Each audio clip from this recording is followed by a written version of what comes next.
अस्सलाम वालेकुम नाज़रीन, आप देख रहे हैं न्यूज़ टॉक। मैं हूं यशवीन जमाल। आज पाकिस्तान में हालात इस नहज पर पहुंच चुके हैं कि ऐसा मालूम होता है कि मुल्क में कानून की हुक्मरानी मुकम्मल खत्म हो चुकी है। मुल्क दारुल हुकूमत में दिन दहाड़े 17 साल लड़की का कत्ल कर दिया जाता है। कातिल अपना मकरूह फेल अंजाम देने के बाद इस्लामाबाद से निकलकर फैसलाबाद चला जाता है और इस्लामाबाद पुलिस को कानो कान खबर तक नहीं होती। अगर बात की जाए कारकर्दगी की तो सिंध पुलिस की कारकर्दगी भी किसी से कम नहीं है। रात गए मरीर की जेल से 216 कैदियों के फरार की खबर ने सिंध पुलिस की कारकर्दगी का कच्चा चिट्ठा खोल दिया है। लेकिन क्या कहने सुपरिटेंडेंट मलीर जेल के, जिन्होंने जेल हुक्काम को किसी भी किस्म की गलती से मुबर्रा करार देते हुए ज़लज़ले के झटकों को इस वाक़ये का कसूरवार करार दिया है। सुपरिटेंडेंट मलीर जेल का वाक़ये के हवाले से कहना है कि ज़लज़ले के झटकों के बाइस कैदियों में खौफ व हरास पैदा हुआ, जिस पर कैदियों ने शोर शराबा और हंगामा शुरू कर दिया। इस दौरान भगदड़ से जेल के दरवाजे के कुंडे टूट गए, जिसका फायदा उठाते हुए कैदी जेल से फरार हो गए। दूसरी जानिब सिंध हुकूमत की हालत यह है कि वो कैदियों से दरखास्त कर रही है कि तमाम कैदी 24 घंटों के अंदर अंदर वापस आ जाए तो इनके खिलाफ किसी किस्म की कोई कार्रवाई नहीं की जाएगी, यानी कैदियों के जेल तोड़ने के अमल को माफ कर दिया जाएगा। हालांकि कानून के मुताबिक जेल तोड़ने पर सजा दी जाती है, लेकिन हमारे मुल्क में कौन सा कानून है जिस पर अमल करते हुए इन कैदियों को सजा दी जाती। जहां एक जानिब मुल्क में आए रोज ऐसे वाकयात रूनुमा हो रहे हैं जो कि इस बात की अक्कासी करते हैं कि हमारे मुल्क में कानून महज किताबों तक महदूद हो गया है, वहीं दूसरी जानिब सियासतदान आपसी लड़ाइयों से ही बाहर नहीं आ रहे कि इन संगीन मसाइल की जानिब तवज्जो दें या फिर इनका सद्देबाब हो सके। इन्हीं सभी इश्यूज पे बात करेंगे। हमारे साथ प्रोग्राम में मौजूद है पाकिस्तान मुस्लिम लीग नवाज के सीनियर रहनुमा, सीनियर सियासतदान है सेनेटर ताहिर खलील सिंधु साहब ने ज्वाइन किया। बहुत शुक्रिया सर आपका, प्रोग्राम में आपने वक्त दिया हमें। पाकिस्तान तहरीक इंसाफ से मेंबर है नेशनल असेंबली के मोहम्मद अली सरफराज साहब हमारे साथ जो है प्रोग्राम में मौजूद है। सर बहुत सारा कुछ सेनेटर साहब मुल्क में जो है वो हम देख रहे हैं कि हो रहा है। कहीं ना कहीं ये गिला लोग भी हमसे कर रहे हैं कि हम मीडिया वालों से भी करते हैं कि आप लोग जो है जो रियल इशूज है उन पर सवाल नहीं करते और अटेंशन जो है वो कहीं और चली जाती है। सर मुल्क में अदरवाइज क्या हो रहा है? एक दो खबरें बड़ी डिस्टर्बिंग आई हैं। एक तो एक छोटी सी 17 साल बच्ची का कत्ल हो जाना फेडरल कैपिटल के अंदर, एक अजीबो गरीब किस्म की सूरत हाल है। अभी हम नूर मुकद्दम वाला जो है ना फेस करके अभी शायद भूले नहीं है हम उसको, हमने ये देख लिया। सर दूसरा ये जो कल कराची में हुआ है, कारकर्दगी सभी की बहुत जबरदस्त चल रही है कि जेल ब्रेक हो गया। तकरीबन 216 तक रिपोर्ट किया जा रहा है प्रिजनर्स जो है वो भागे हैं और कोई 46 तक है जो री अरेस्ट हुए हैं। सर क्या हो रहा है मुल्क में? बहुत शुक्रिया यशवीन। सबसे पहले तो ये जो लोग आपसे कहते हैं ना कि मीडिया वाले सही रोल प्ले नहीं करते, I totally disagree with them. ये रिसेंट जो हुआ है जिसमें हमने किसी पे एहसान नहीं किया, ना मैंने ना अली सरफराज भाई ने ना आपने, हमने पाकिस्तान के लिए सब हम इकट्ठे थे और इकट्ठे रह गए। नहीं मैं वैसे बता रहा हूँ कि मीडिया का रोल जो था, एक तरफ मोदी और गोदी मीडिया था, दूसरी तरफ हम थे। तो आपने जो सारा मीडिया ने रोल प्ले किया और आप माशरे की आंखें चेहरा और हाथ हैं, तो इनके बगैर तो इंसान नहीं चल सकता।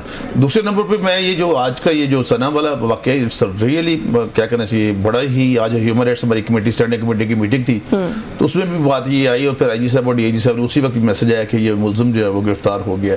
लेकिन बात सिर्फ मुलजिम गिरफ्तार होने की नहीं है, वो तो बात की बात है कि क्या होता है क्या नहीं होता। लेकिन ये है कि मतलब इस लेवल पे वाकया हो जाना ये बहुत बड़ी बात है। एक मासूम बच्ची थी, एक बार उसके मतलब बाप ने, आज मैं सुन रहा था वो रो रहा था उसकी वालदा, तो बेशक मुलजिम गिरफ्तार हो गया लेकिन काश ये ना होता तो अच्छा था, क्योंकि इसके इंटरनेशनली इम्पैक्ट और इफेक्ट जो है वो बड़े नेगेटिव जाते हैं। हालांकि मतलब ग्लोबल लेवल पे मसला है बहुत सारी जगहों पे, पर इट डज नॉट मीन कि अगर बाहर कहीं ऐसी चीजें हो रही है तो हमारे इधर भी वैसे ही हो।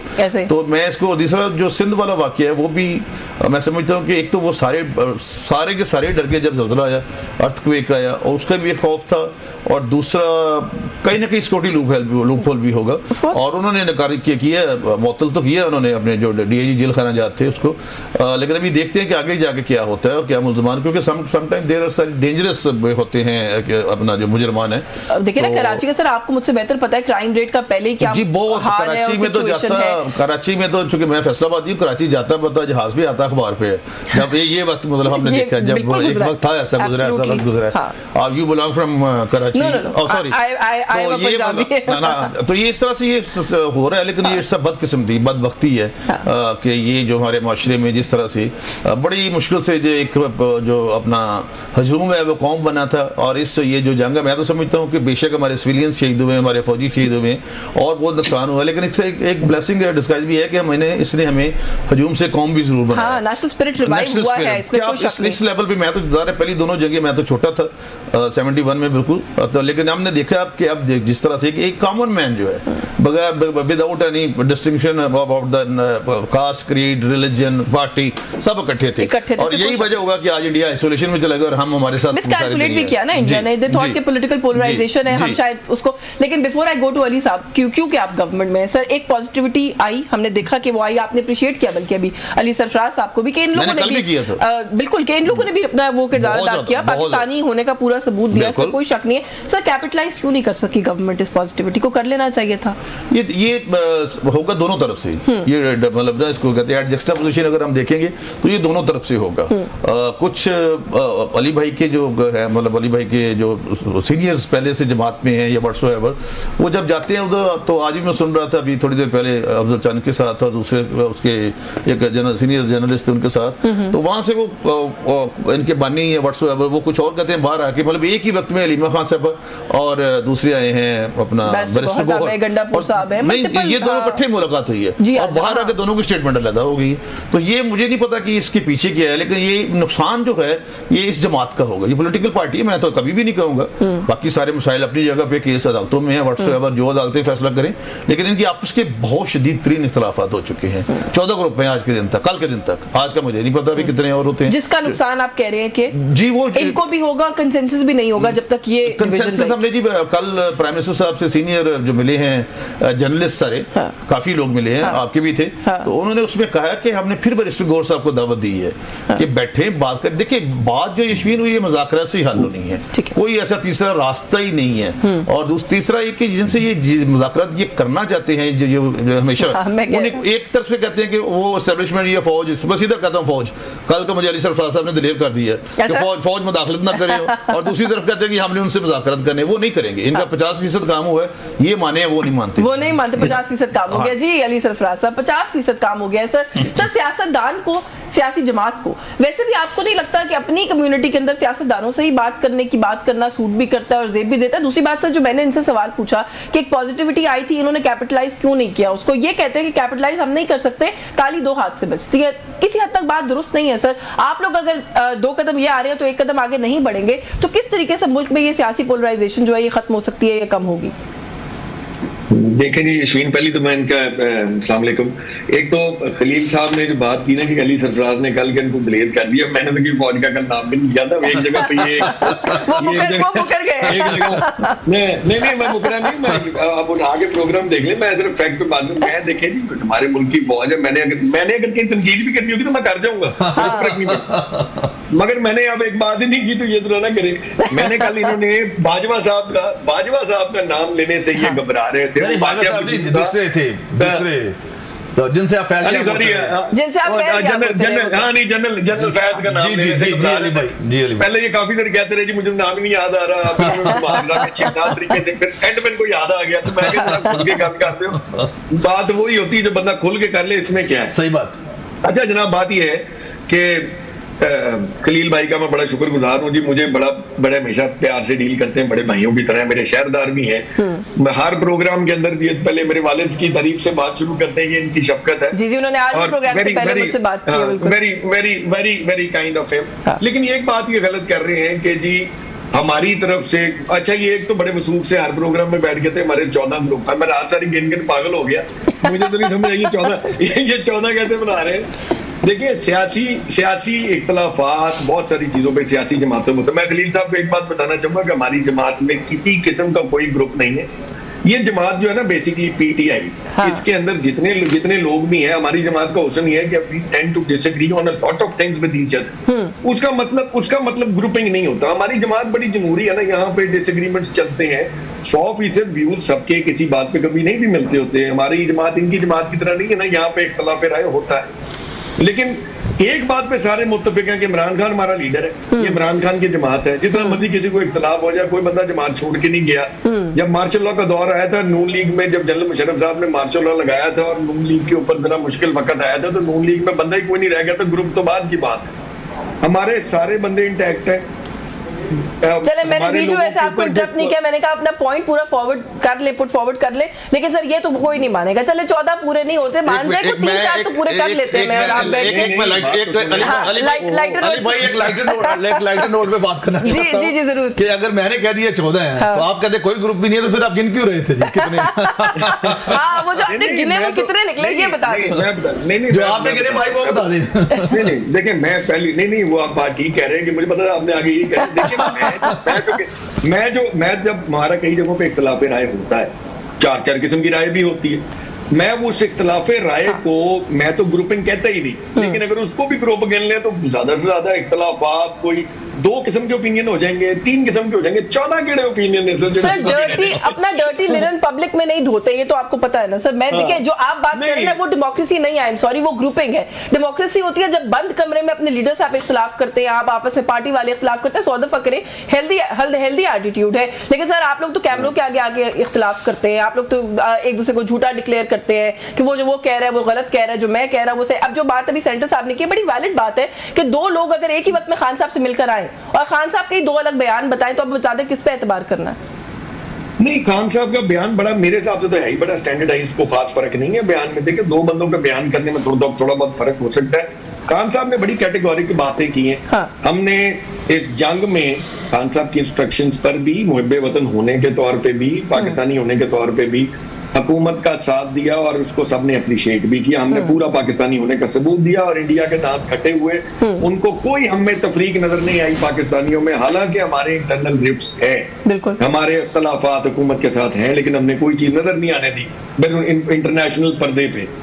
उसके बाद हम ये समझते थे कि कोई हुकूमत भी और इस वक्त का ये जो निज़ाम चल रहा है, ये निज़ाम भी कोई समझ बूझ की बात करेगा। एक नेशनल कंसेंसस, देखें इंडिया के अगर दांत एक दफा खट्टे हो गए, हमारे इंटरनेशनल इश्यूज अगर अराइज हो गए पाकिस्तान के, उसका मतलब ये तो नहीं है कि it's an end for all times to come. हमें कमजोर देखते हुए ही उन्होंने ये पंगा लिया था और जिस पे हमने यकजा होके जवाब दे दिया उनकी एक्सपेक्टेशन के मुखालिफ जाके, और उनके दांत खट्टे हो गए। लेकिन इसका मतलब ये नहीं है कि अब अगर इंडिया के जहाज गिर गए हैं और इंडिया की पूरी दुनिया में नकाती हुई है, जो कि अल्हम्दुलिल्लाह हुई है, ठीक है, तो उसका मतलब है कि वो अपनी बेइज्जती इतने आसानी से चुप करके बैठ जाएंगे या बर्दाश्त करेंगे? वो भी रिएक्ट करेंगे। उन्होंने भी तो अपनी दुनिया में इज्जत रखनी है। हमारे लिए ये लम्हा फिक्रिया है कि इतने पॉजिटिव एटीट्यूड के साथ ऑपोजिशन गवर्नमेंट के साथ खड़ी हुई, तो अब ये this was the time to create an overall national consensus कि अब रोज ये तमाशा ना लगे। सर आपने मौका ही नहीं दिया, आपने मौका ही नहीं दिया। देखिए टू बी फेयर और द गवर्नमेंट, प्राइम मिनिस्टर ने साथ ही ये कहा कि हम दोबारा मुज़ाकरात के लिए तैयार हैं। इतनी पॉजिटिव एनवायरनमेंट क्रिएट हुई है उसका। खान साहब ने जवाब में कहा मैं एस्टैब्लिशमेंट से बात करूंगा। नहीं, मुझे आप एक बात बताइए, देखें ये बात गलत कर रही हैं आप। हाँ। आपने कहा जी हमने मौका नहीं दिया, हमने बार उसके बाद ये जब माहौल चल रहा था ना, तो उस दौरान हमारे MNAs के घरों पे, अहमद चट्टे के घर पे रेड हो रहे थे। ऐसी कोई बात नहीं है कि जी हम ऐसे करेंगे, हम भी साथ साथ ओमन्स देख रहे थे, हम सब कुछ देख रहे थे कि इतनी पॉजिटिविटी दिखाने का था। हम तरले ले रहे थे कि हमें खान साहब से मुलाकातें, खान साहब की बहनों को जेलों के बाहर बिठाया जा रहा था और खान साहब की मुलाकातें नहीं करवाई जा रही। हालांकि खान साहब ने कुछ मना तो नहीं हमें करना था, खान साहब तो खुद इस बात के एडवोकेट है। पाकिस्तान में मुहिब्बे वतनी पे खान साहब तो आप चैलेंज नहीं कर सकते, मुहिब्बे वतन आदमी है। 9 मई के सिनेरियो के अंदर आप किसी को जो मर्जी कही जाए, अब वो 9 मई का भी कंक्लूजन आपने 8 फरवरी को देख लिया ना, कोई माने। लेकिन देखें आपको भी पता है यशवीन, मुझे भी पता है और मेरे भाई खलील ताहिर साहब को भी पता है कि पब्लिक पल्स क्या है। बड़ा उल्टा सीधा मैं तो बिल्कुल, आपको पता है आप मेरे शोज पे आते हैं, मैं तो बिल्कुल डिनाई नहीं करती इस बात को। पब्लिक पल्स बिल्कुल आप ठीक कह रहे हैं।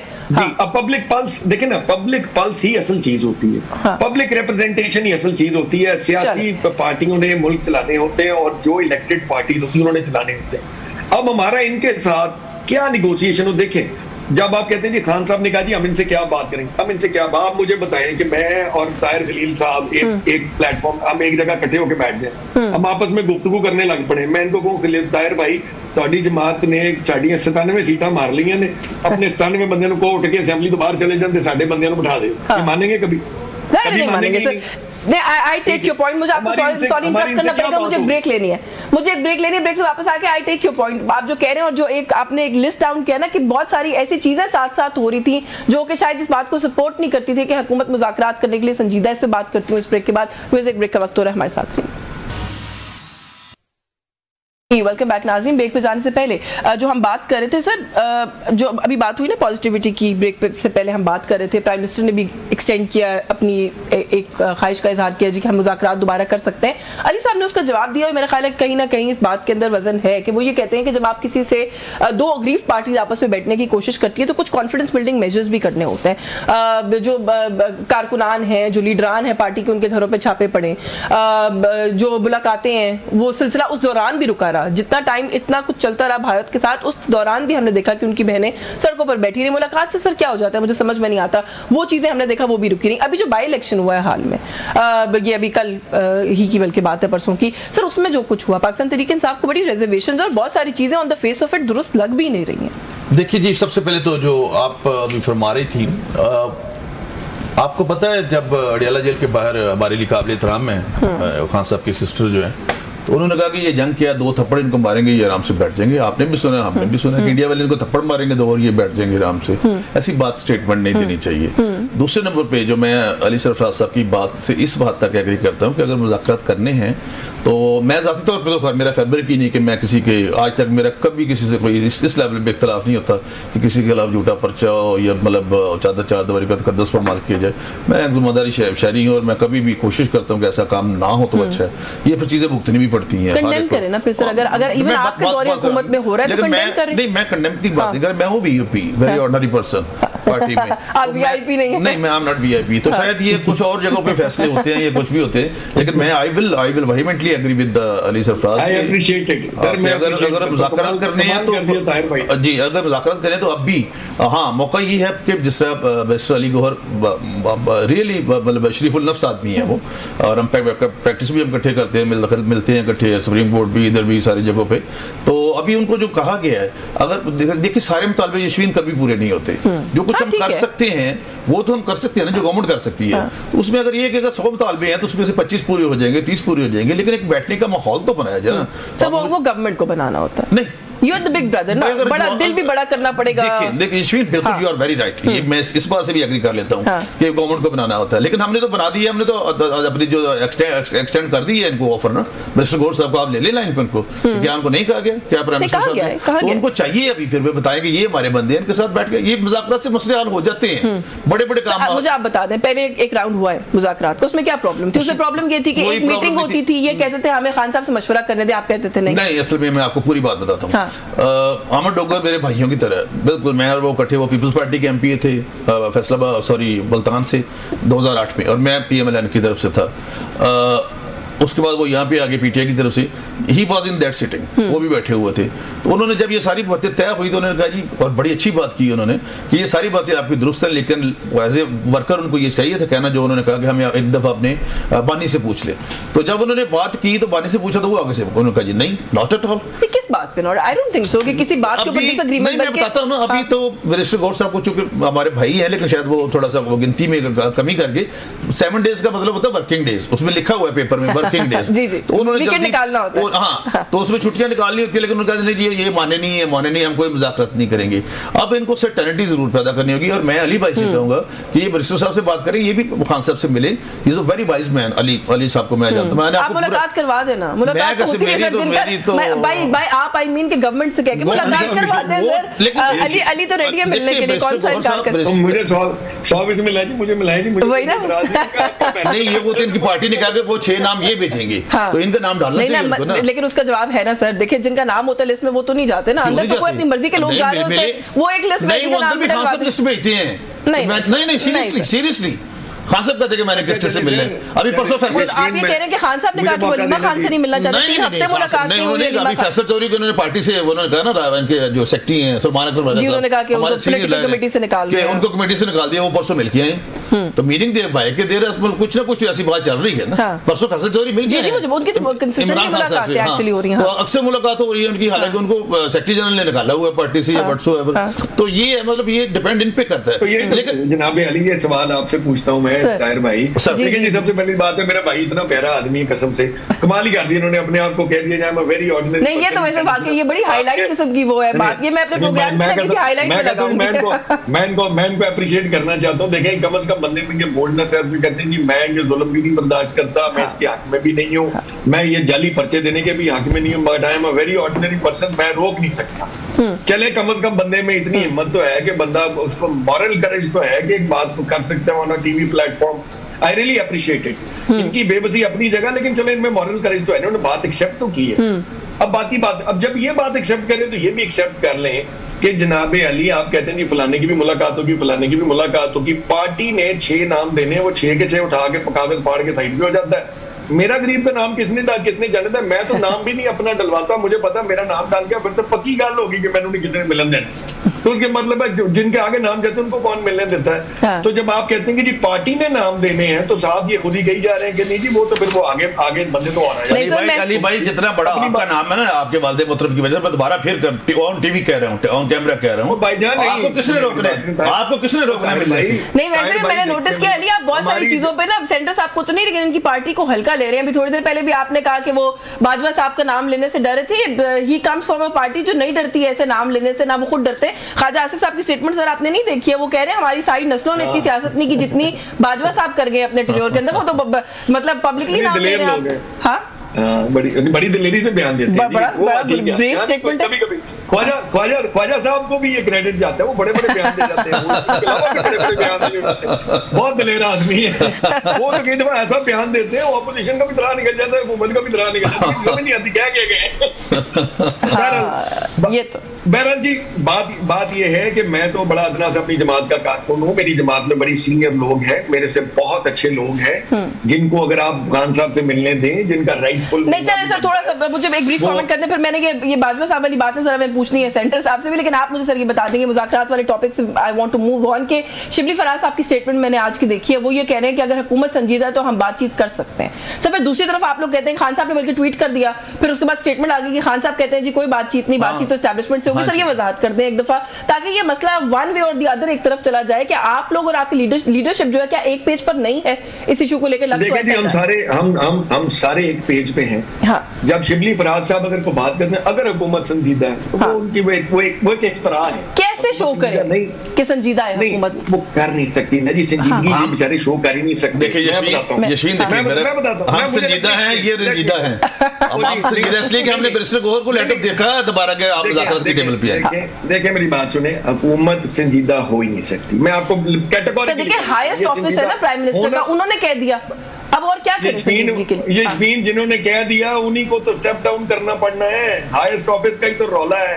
वो कैसे संजीदा हो जाए? संजीदा होने की मानना पड़ेगा, उनका हल्का खोलना पड़ेगा। नहीं वो तो आपने तो नहीं खोलना भाई, वो तो खुलेगा जो आपका वहाँ का होगा ऑफिसर। मियां नवाज शरीफ साहब के हल्के का जो आरओ चेंज किया गया था लास्ट मोमेंट, उसकी तहकीक करनी पड़ेगी। देखें ये संजीदा है जनाब अली, इन्होंने जो 26वीं तरमीम करके जो अदालती कत्ल के जो आपके चीफ इलेक्शन कमिश्नर साहब आज तक बैठे, उमर अयूब साहब के ऊपर 4 तारीख को फिक्स कर दी है डेट। 60 दिनों के अंदर आपने केस दायर करना होता है। रिलेटेड केस करके पहली हियरिंग हुई, अगले दिन उन्होंने कहा जी 4 तारीख को सुनेंगे। 4 तारीख को उमर अयूब साहब का फैसला कर देंगे, लतीफ चित्राली साहब का फैसला कर देंगे। आप बताएं किसी जगह पीटीआई की दरखास्त के ऊपर कोई किसी चीज पे इतना कोई एक्शन हो सकता है इस मुल्क में? संजीदगी के भी पैरामीटर्स है ना। चले मुझे एक ब्रेक पे जाने से पहले मैंने सेंटर साहब मैं मुझसे बात करूंगा, मैं मुझसे बात करूंगा। एक तो 219 कॉन्स्टिट्यूशन पाकिस्तान कहता है कि जो अपना ट्राइब्यूनल है उसने फैसला करना, नंबर 1। दूसरा अली साहब से मैं रिक्वेस्ट करना चाहता हूं कि is there any cogent evidence? वो साबित किसने करना है? साबित तो कोर्ट करेगी ना, ये ट्राइब्यूनल करेगा। और दूसरे नंबर पे अगर इलेक्शन कमीशन इलेक्शन कराने के बाद इलेक्शन कमीशन का काम खत्म हो। नो भाई उसमें मैं पढ़ देता हूं, मैं पढ़ देता हूं। अगर आप कहें तो मैं, आप माशाल्लाह वेरी कॉम्पिटेंट, उसमें पढ़ देता हूं कि जब तक अगले इलेक्शन कमीशन में सुन ले अली भाई, जब तक अगले इलेक्शन कमीशन में इत्तेफाक नहीं होता तब तक वही काम करेगा। आप कहें ना बैरिस्टर गौहर साहब को दिलेरी करें ना, तो प्रेस कॉन्फ्रेंस करें कि मियां साहब आए जी, बैठे हम मिलकर बैठे और नए इलेक्शन कमीशन का इंतखाब करें। क्यों नहीं कर रहे अपना आपके जो है जनाब अली? आपको मूव करने में इसमें क्या प्रॉब्लम? नहीं हम तो कहते आए बैठे, वो बैठते नहीं। आपको नहीं पता कि टेन्योर खत्म हो गया भाई अली देखो यहाँ पे तो 4.5 साल कासिम नहीं टेन्योर खत्म हो भी जाए, फिर भी जब तक नया नहीं सुनने जाएगा वही रिटेन करेगा। नहीं वो बिल्कुल दुरुस्त है, कॉन्स्टिट्यूशन है, ये कॉन्स्टिट्यूशन कह रहा है, मैं नहीं कह रहा। अगर आप कहती है तो मैं पढ़ देता हूं। नहीं, मुझे उस पर डाउट नहीं है। All I am trying to ask इसके किस इतना इंपॉर्टेंट मसला है। अयूब साहब करे ना, एक खत लिख चुके हैं प्राइम मिनिस्टर। नहीं लिखा ना, लिख चुके हैं। नहीं लिखा, आप आगे प्रेस कॉन्फ्रेंस कर दे, आपने टीवी पे कह दे कि मैं प्राइम मिनिस्टर साहब को गुजारिश करता हूं कि बैठे जी हम और नए का इंतखाब करें, लो बात सारे ज़बान से आम हो जाएगी। चले अली, क्या वन क्विक जो आप कह रहे हैं वन लाइनर कहते हैं, मैं ब्रेक ले लूं, वापस आके इस पे मजीद बात कर लेते हैं। एक ब्रेक ले लूं मैं यहाँ पे। चले व्यूअर्स, एक ब्रेक का वक्त हो रहा है, ब्रेक से वापस आके मजीद इस इशू पे बात करते हैं। हमारे साथ रहिएगा जी। वेलकम बैक नाज़रीन। ब्रेक पे जाने से पहले सेंटर साहब जो बात हो रही थी, अली साहब भी उसके अंदर कुछ ऐड करना चाहते हैं, मैं उनकी तरफ भी आती हूँ, लेकिन बात वही आ रही है कि ये कहा जा रहा है कि उमर अयूब साहब जो है वो खत लिख चुके हैं और इनिशिएट कर चुके हैं इस बात को। आप लोग संजीदा नहीं है सूट कर, वो पीटीआई का वर्जन ये है कि ये वो एम्पायर का लफ्ज इस्तेमाल करते हैं, वो कहते हैं सूट करते हैं। मैं एडवाइस कर देता हूँ थ्रू अली भाई कि गौहर अयूब साहब जो है वो अपना उस पे आ जाए टीवी पे या प्रेस कॉन्फ्रेंस बुलाए, वहां पे ये खत दे दे कि ये मैंने खत लिखा जी, मुझे आज तक इसका जवाब नहीं मिला। आप लोगों की वैसे इस दफा हुकूमत आके इनिशिएटिव लेने से क्यों घबरा गए? चीफ इलेक्शन कमिश्नर के लिए भी आप कहते हैं उमर अयूब साहब करें ये वो नहीं, देखिए वो बैठे तो सही, वो कहते हैं जी ज़रदारी साहब हमारी गोली की नशिस्त पे हैं, एमपीएम के साथ बैठना चाहते हैं और हम तो छोड़ डाकू है ना ताहिर भाई, हम तो छोड़ डाकू है ना। ये तो वैसे वो कहते हैं। हालांकि मेरी ज़ात में 4 दफा मिनिस्टर मेरी जिंदगी में एक अगर सिंगल पेनी का भी करप्शन साबित हो जाए तो आई विल। आपकी जात की तो बात नहीं है ना, पार्टी की लीडरशिप की बात है। मुझे तो अपनी सफाई देनी है ना। मैं उस चीज का जिम्मेदार हूं जो मैं कर रहा हूं, जो आप समझ रही मैं उसका जिम्मेदार नहीं हूं। नहीं, लेकिन वो पार्टी लीडरशिप के लिए कहते हैं। जी जी जी, पार्टी लीडरशिप पे भी कोई ताहिर भाई का जो टोटल एजेंडा ना वो ये है कि आज का प्रोग्राम कहीं सक्सेसफुल चले। देखिए ताहिर भाई, बात ये है कि जो आप बातें कर रहे हैं ना, अब मैं कह रहा हूँ जी हमने इस मैटर को उठाया है कि आप इलेक्शन कमीशन, आज कलीमा खाना कालम साहिबा यही बात कर रही थी जेल के बाहर, उन्होंने भी ये बात की कि इलेक्शन कमिश्नर आपको सूट करते हैं। अब ये बात क्या नहीं पता लोगों को कि आपको सूट करता है? ये जो कल समड़ियाल में हुआ है, आपको कहाँ सूट करता है कि इलेक्शन कमिश्नर प्रोएक्टिव सब पीटीआई क्यों नहीं हो जाती? मैं सेंटर साहब का सवाल रिफ्रेश करके आपके आगे रख देती हूँ कि चले ये तो इनका तो कोई मैल इंटेंट है, आप लोग क्यों प्रोएक्टिव नहीं हो जाते? पीटीआई प्रोएक्टिव है, ये गलत कह रहे हैं कि पीटीआई प्रोएक्टिव नहीं है। पीटीआई ने इनको इस मैटर को उठाया हुआ है, ये इस मैटर पे बात ही नहीं करना चाहते। अच्छा, मैं कहता हूँ मैं आपकी बात मान लूं, चले जी पीटीआई प्रोएक्टिव नहीं है तो उसका क्या मतलब, मुल्क का कानून खत्म हो गया? ताहिर भाई देखिए, हर चीज के लिए आप कहते हैं पीटीआई जितनी चीजों में प्रोएक्टिव हुई है उनमें से कौन सी चीज हुई है? लेकिन अली भाई आन के मुताबिक तो लीडर ऑफ द अपोजिशन और प्राइम मिनिस्टर ने बैठना है ना, मैंने तो नहीं बैठना ना, आपने बैठना। अली भाई सर गुजारिश तो सुने, तो प्राइम मिनिस्टर बिठा लेना। प्राइम मिनिस्टर को क्या मना है कि प्राइम मिनिस्टर ने कोई काम नहीं करना? नहीं तो नहीं, आपके जो अपोजिशन लीडर उनको मना है कि वो ये बात नहीं कर सकते, मीडिया के सामने लेटर नहीं दे सकते कि ये लेटर मैंने लिखा है। भाईजान वो लेटर चले, वो लेटर आ जाएगा ना तो उसके बाद देख लेंगे कि पार्लियामेंट्री कमेटी बनाने के लिए खान साहब ने कहा उधर जाके ये वो करते हैं, नारे लगाते हैं, फिर किताबें फाड़ के मैं देखता हूँ कई दफा सेनेट उठ के जाता हूँ। ये जरा अली भाई जरा डिसेंट आदमी ऐसे काम नहीं करता। ऐसे लग रहा है सर, वो का तरीका भी प्राइम मिनिस्टर ने बताया, तो आपकी प्राइम मिनिस्टर की बात सुनते हैं आप? नहीं, मैं बता रहा हूँ कि वो तो जिनके बारे में कहा था, तो फिर खैर आप ये भी हट गए। अब तो मैं सेंटर साहब से क्योंकि अभी बीच में जाके मुझे आप ये बताएं कि आपके स्पीकर साहब जो है वो एक सेकंड में रेफरेंस उठा के भेज देते हैं इलेक्शन कमीशन को, स्पीकर साहब कुछ कर ले। स्पीकर साहब को आप, अच्छा मुझे बात सुने, आप ये कहते हैं कि हर जगह के ऊपर कमजोरी ऑपोजिशन की है। कोई केस उठा के आज तक आप देख ले जाके, आपकी असेंबली के अंदर अटैक हो रहा था उस वक्त प्राइम मिनिस्टर को कोई होश नहीं थी, स्पीकर को कोई होश नहीं थी। स्पीकर साहब आपके जितने हमारे स्पीकर हमारे उतने नहीं, वो कह रहे हैं वो तो सारा दिन उनके दफ्तर में होते हैं, वहां पे कॉफी पीते हैं। आप पूछे नहीं, मेरी बात सुने, ये आप बात सुने स्पीकर साहब के, मैं बता अली साहब वो इल्जाम लग गया, वो कह रहे हैं आप पूरे दिन स्पीकर ऑफिस की कॉफी पीते हैं। बैटरी भी खाते हैं। गुजारिश तो सुन ले, वो कौन सी उनकी जेब की कॉफी, अगर किसी पार्लियामेंटेरियन को वो कॉफी पिला देते हैं उनकी मेहरबानी है, और वो कॉफी को भी वो करते हैं कि वो गंडा पर भी दूसरे उनकी पैटी से बेस्टी खा के चला गया था। बात तो सुने, कॉफी स्पीकर साहब कॉफी पिला के आधे घंटे बाद उठा के इलेक्शन कमीशन को उसी बंदे के खिलाफ रेफरेंस दे, कॉफी के कप 5 रुपए का कॉफी का कप जो अगले ने पूरी जिंदगी हो गया भाई। आपने जब आए हमें करना पड़ा। अच्छा चले, मैंने एक दो चीजें क्विकली अगर मुझे इजाजत दे अली, मैं सेंटर साहब से पूछना चाह रही हूँ। एक तो सर ये समड़ियाल इलेक्शन बहुत ही कोई सिचुएशन क्रिएट हुई, मेरे पास वक्त कम है, मैंने एक जनरल बाजवा वाला सवाल भी पूछा, लेकिन दिस इज मोर इंपॉर्टेंट, मैं पहले ये पूछ लूँ आपसे। ये जो नदीम अफजल चंद साहब की स्टेटमेंट आई है, फिर हसन मुर्तज़ा साहब की स्टेटमेंट आई है, उन्होंने कहा जी कि ये तो चले है ना मुखालिफ आपके सर, वो तो आपके इत्तेहादी हैं अपेरेंटली, गवर्नमेंट में सपोर्ट करके उन्होंने, वो हसन मुर्तज़ा साहब कहते हैं जी कि ये तो नून लीग वालों का पुराना मसला, उनको तो आदत है, उनको शाम को फॉर्म 47 या कोई भी इस तरह की सपोर्ट मिलती है वो असेंबली में पहुंच जाते हैं। दिन पूरा जो है वो आराम से बैठते हैं इलेक्शन उनके लिए। हसन मुर्जा मेरा भाई है, मेरा फैमिली रिलेशंस हैं, लेकिन जो नदीम अफजल चंद साहब ने बात की उनकी आधी बात से मैं इत्तेफाक करता हूं कि लोगों ने पाकिस्तान पीपल्स पार्टी को वोट नहीं दिए, उनकी इस बात से मैं इत्तेफाक करता हूं। उन्होंने आगे मेरी बात नहीं, मैं जिससे नहीं, मेरी बात सुने। और पीपल्स पार्टी के उन्होंने कहा है लोगों ने ना पीटीआई को नहीं, अली वोट के ना नहीं कहा पीटीआई आपने कहा ठीक है नहीं, अली साहब खुद कह रहे पीटीआई को भी वोट दिए। अच्छा अली भाई देखिए पीपल्स पार्टी के लास्ट टाइम वहां पे वोट थे 1889 1899 वोट थे पिछली दफा, और इस दफा है आपके कितने? आपके थे हम तो चारों दफा देखो हिना अरशद का 12 नहीं चारों दफा उसका बाप मेरे साथ रहा 4 दफा एमपी अरशद बनाया, आपको भी पता मेरे साथ 4 दफा 2008 से आ रहा है 2024 तक मेरे साथ एमपी रहा। आपके वोट 58,000 थे जो कि 78,000 हो गए। अच्छी बात है ना, ये कारकर्दगी है ना हमारी। नहीं वो बड़ी कारकर्दगी आपकी ये है कि आपने पेट्रोल के ऊपर 100 रुपए लेवी लगा दी है आपकी। सर वैसे नहीं अली, एक इसमें छोटी सी बात है कि देखिए हल्के की पॉलिटिक्स को आप भी अंडरस्टैंड करते हैं, वहां पर एक वो मुझे लगता है एक सिंपैथी का मुझे अब ये बताएं सिंपैथी की इतनी थी तो ख्वाजा आसिफ साहब उनकी ये जो एमपी बनी है बीबी, ये सारे के सारों की एक तस्वीर है, मैं आपके साथ शेयर करता हूं। अच्छा चलिए आपको याद कर रही थी कि आज उसका बाप होता तो क्या होता। अली मुझे थोड़ी सी इजाजत इसलिए देंगे, मेरे पास वक्त ये थे कि अपने वालिद मोहतरम जो फौत हो चुके उनको याद नहीं, मेरे पास वक्त बिल्कुल जो है ना महदूद है, मैं पीपल्स पार्टी वाला जवाब दूंगा। गम से और कभी-कभी अली भाई गम से और कभी-कभी खुशी से भी आंसू निकल जाते हैं। भाईजान और बीबी का रोना तो समझ आ गया ख्वाजा साहब यार, परसों उनके साथ वो एमपी था ना, परसों अरशद नदीम जीता, बिलीव कीजिए मैं अल्लाह ताला ख्वाजा ने जान के तो कसम तो मैं उठाऊंगा नहीं, अरशद नदीम जब जीता खुदा जाने मैं अपने कमरे में बैठा हुआ था पार्लियामेंट लज्जे में आई वक्त जीती खुशी से इतनी। अच्छा चलिए अली मेरे पास वक्त बिल्कुल खत्म हो गया, आप जवाब जो है ना वो मेरा जवाब रह जाएगा। सर पीपल्स पार्टी का मुझे बता दें वो क्यों आप लोगों पे इल्जामात लगा रहे? चलिए अपना तो उन्होंने एनालिसिस कर दिया, चंद साहब ने आपका भी कर दिया ना, साथ में हसन मुर्जा कहते हैं आप लोगों को आप तो आदी है। नहीं आदी की बात है, हसन मुर्जा मेरा भाई है, मैं उसके बारे में कोई ऐसी बात नहीं करूंगा। वो कहते हैं फॉर्म 47 से ही पहुंचते हैं कह रहे हैं और वो भी जल्दी ठीक हो जाएंगे, नो प्रॉब्लम, ऐसी कोई बात नहीं। अभी बिलावल साहब कर रहे हैं इंटरनेशनल क़यादत बिलावल साहब कर रहे हैं ना, हां तो he is a right person fit person for the right purpose at right time, no problem. Peoples Party हमारे साथ है, वो ये बात ठीक कह रहे हैं, पीपल्स पार्टी वाले बड़ी जल्दी ठीक हो जाएंगे। असल में ना पीपल्स पार्टी का लॉजिक होगा, पीपल्स पार्टी ये बात ठीक कह रहे हैं, आई एग्री विद यू।